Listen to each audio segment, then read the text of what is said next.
नमस्कार साथियों, हिसार पल पल न्यूज़ में आपका स्वागत है। इस वक्त हम मौजूद हैं हिसार के लघु सचिवालय में। मामला है मंडी आदमपुर गांव का, जो कि बड़ा ही गंभीर मामला है। एक व्यक्ति है आदमपुर के रहने वाले, जिन्होंने अपनी सिस्टर का गुर्दे की पथरी का ऑपरेशन करवाया था, जिसके दौरान उनकी मौत हो गई थी।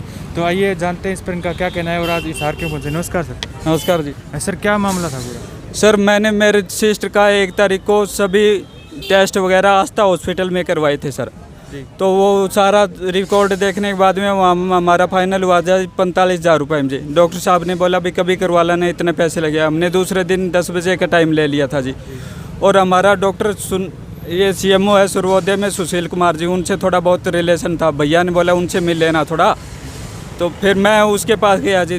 तो वहाँ जाने के बाद में सारी रिपोर्टिंग दिखाई जी। वो 3:30 बजे पहुँचा जी। वो जाते मेरे को डाटा जी, बोले ये कोई टाइम है कि यहाँ कोई डॉक्टर थोड़ी मिलता है 3:30 बजे, ये रिपोर्ट क्यों करवाई? फिर कहते हो गरीब आदमी है हम, और 8,500 रुपये लगा दिया, अब डॉक्टर नहीं मिलेगा। मैंने कहा सॉरी सर।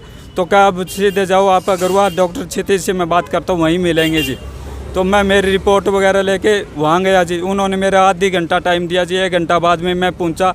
डॉक्टर क्षितिज बिश्नोई वहीं बैठे थे। उन्होंने रिपोर्ट वगैरह देखने के बाद में बोला जी ऑपरेट हो जाएगा और 45,000 रुपये लगेंगे। अगर आप कहते हो तो यहाँ मेरे खुद का हॉस्पिटल यहाँ कर देता हूँ, या सर्वोदय में करवाओगे तो वहाँ 5-7 हज़ार रुपये ज़्यादा लगेंगे। हमने सोचा जी थोड़ा बहुत नज़दीक पड़ जाएगा, आदमपुर रोटी पानी का साधन हो जाएगा। हमने वहीं बोला जी यहाँ सर्वोदय से बात की, तो उन्होंने बोला जी वहीं करवा लो सुशील से। तो हमने बोला जी, वो बोला पहले दिन एडमिट करवानी पड़ेगी जी। तो हमने कहा जी आज खाना नहीं खवाया, आज करवाते, कल ऑपरेट हो जी। बोले आज तो खाना खिला दो जी। मैं, मेरी सिस्टर और मेरा जीजा जी शाम को खाना खाने चले गए जी। खाना खाने के बाद में 8 बजे आके सिस्टर को एडमिट करवा दिया जी हमने Guru Jambheshwar multi city Agarwal hospital में जी। पूरी रात हमारे को कुछ नहीं दिया गया जी ट्रीटमेंट। सुबह बोलने के बाद 1 ड्रॉप दी गई थी, 1 टेबलेट दी, बोला गया आपको 6:30 बजे ऑपरेट होगा जी। 6:30 बजे ऑपरेट होने के बाद में हमारे को बताया गया जी पथरी वगैरह निकाल दी, ठीक हुआ है आपका। सुबह ऑपरेट होने के 2 दिन बाद सिस्टर अच्छी तरह बोली है जी। तीसरे दिन स्वेलिंग आनी स्टार्ट होगी जी। हमने डॉक्टर साहब को बोला जी ये स्वेलिंग किस तरह आती है? वो कहते हैं नॉर्मल है, ये कल ठीक हो जाएगी। दूसरे दिन और ज़्यादा स्वेलिंग बढ़ गई। हमने डॉक्टर को फिर कहा जी किस लिए आ रही है? वो कहते हैं जी ये नॉर्मल है और हो जाएगी ठीक है। हमने कहा जी तुम्हारी बस की बात नहीं है, नहीं तो और इधर उधर से राय ले लो, उसकी फ़ीस हम दे देंगे या रेफ़र कर दो जी। उन्होंने ना तो रेफ़र किया जी। बाद में हमारे कहने पे डॉक्टर सहगल है जी फतेहबाज की हार्ट बीटिंग को, उनको बुलाया जी। उन्होंने हार्ट बीटिंग देखी, बोले नॉर्मल है, और उसके 1,000 रुपये हमने दिए थे जी। वो चले गए। उसके बाद में 5 तारीख को स्वेलिंग ज़्यादा बढ़ने के कारण जी हमने डॉक्टर को फिर बोला अगर आपके बस की बात नहीं है तो आप दोबारा किसी और से राय ले या हमारे को रेफ़र कर दो जी। उन्होंने बोला भाई मेरे बस की बात होती तो मैं ये केस उठता ही नहीं, क्या तुम कैसी बात करते हो? हमारे को ऐसे कह के शांत कर लिया जी।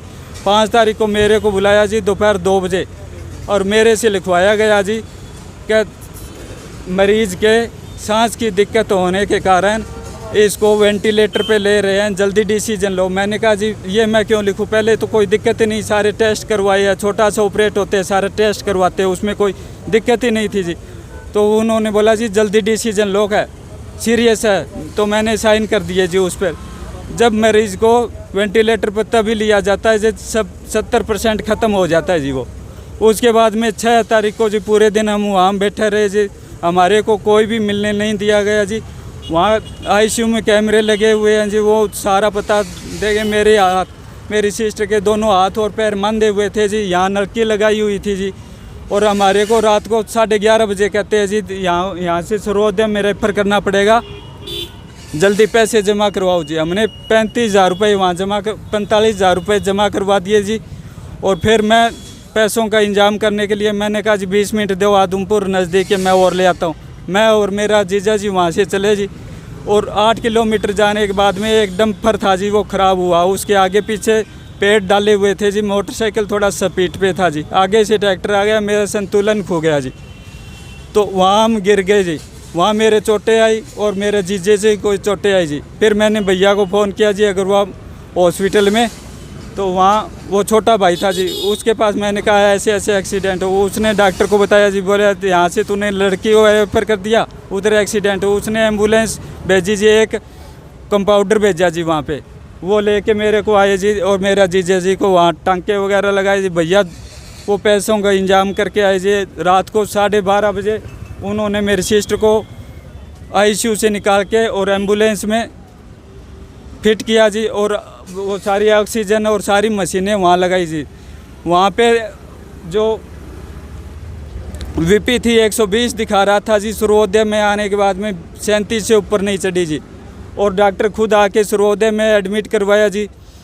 और उन्होंने बाद में डॉक्टर के निकलते 10 मिनट बाद में हमारे को बुलाया, भाई आपके क्या लगती है। हमने कहा जी वो मेरा भैया था जी, जीजा जी, वो उन्होंने बोला जी मेरी पत्नी लगती है। बोला जी ये 95% ख़त्म है, अगर आप कहते हो तो इसके अंदर बाल फिट कर रखिए, हमने 5-7 घंटा और दुड़का देते हैं, हमारा तो करम है जी। हमने कहा जी गरीब आदमी हमारा पेंडा छोड़ दो जी। 30,000 रुपये हमने यहाँ जमा करवा दिए जी, जिसका बिल हमारे पास है जी। बाद में वो डॉक्टर बिश्नोई से मिले, थोड़ा बहुत बच्चों का बीमा वगैरह था जी, वो फाइल वगैरह के लिए, तो उन्होंने फाइल देने से मना कर दिया जी। बार बार बोला जी हमारे से कुछ बिगड़ना नहीं है, अगर आप इंश्योरेंस ब्रोकर को भेजो, मेरे साइन होना, वो 1-2 कागज तो दे सकता हूँ, फाइल नहीं मिली। 1,04,000 रुपये का भी बिल बना रखा है जी। इतनी बार हमारे को चक्कर कटवाई, बोले कल ले जाना, आज ले जाना, कुछ नहीं जी। ऊपर से धमकियाँ दिला रहा है जी, हमारा कुछ नहीं बिगड़ेगा, हमारे को बस न्याय मिलना चाहिए जी। किस प्रकार के न्याय की मांग करते हैं आप? मांग तो डॉक्टर के खिलाफ पूरी कठोर कार्रवाई होनी चाहिए जी, और हमें न्याय मिलना चाहिए जी। ठीक है, धन्यवाद। नमस्कार सर। नमस्कार। सर, जब ये बता रहे हैं कि उनकी मौत 5 तारीख के लगभग हुई थी, तो इतने दिन हो गए, आपने कोई FIR करवाई है या कोई उनकी जो पोस्टमार्टम भी करवाया होगा? ना पोस्टमार्टम नहीं करवाया उसका। नहीं करवाया? क्यों सर? तो हमारे को तो वो ध्यान नहीं थे, पता ही नहीं था करवाना कि नहीं। अच्छा, हम तो बस बोल दिया नाले खत्म हो गई, ले जाओ। FIR भी नहीं करवाया? ना फायर भी नहीं सर, करवाई। अब आज जो SP साहब से मिलने पहुंचे हैं, तो उनसे किस प्रकार के न्याय की मांग करते हैं आप? ना है तो अभी बता दिया नहीं, यही नहीं है बस। और उन सब साहब से बात कीजिए। सरपंच साहब नमस्कार। सर, आपका डाबड़ी से हूँ, लिल्लू गरवाण सरपंच। अच्छा, और ये मेरे गांव डाबड़ी में ब्याह हुई थी इनकी सिस्टर, और ये दिलीप सिंह मेरा पड़ोसी है। और इनके साथ अन्याय हुआ है और इनको न्याय मिलना चाहिए, इसी के लिए मैं इनके साथ आया। ठीक है सर, धन्यवाद। ये हमने इनके जो परिजन थे महिला के, उनके परिजनों से बात की, उनके भाई से बात की, और उनके जो यहाँ जहाँ विवाहित थी सरपंच से भी बात की। तो उनको कहना है कि जो निजी हॉस्पिटल है उन्होंने उनके साथ बहुत गलत किया है, तो इसके लिए आज वो SP साहब गंगाराम पूनिया जी को ज्ञापन सौंपने पहुँचे हैं, जिसमें यह मांग करते हैं कि उसमें उचित से उचित कार्रवाई होगी। अब देखना यह होगा कि इस पर जो पुलिस विभाग है, पुलिस प्रशासन है, किस प्रकार की कार्रवाई करता है। तब तक के लिए देखते रहिए हिसार पर्पल न्यूज़। जय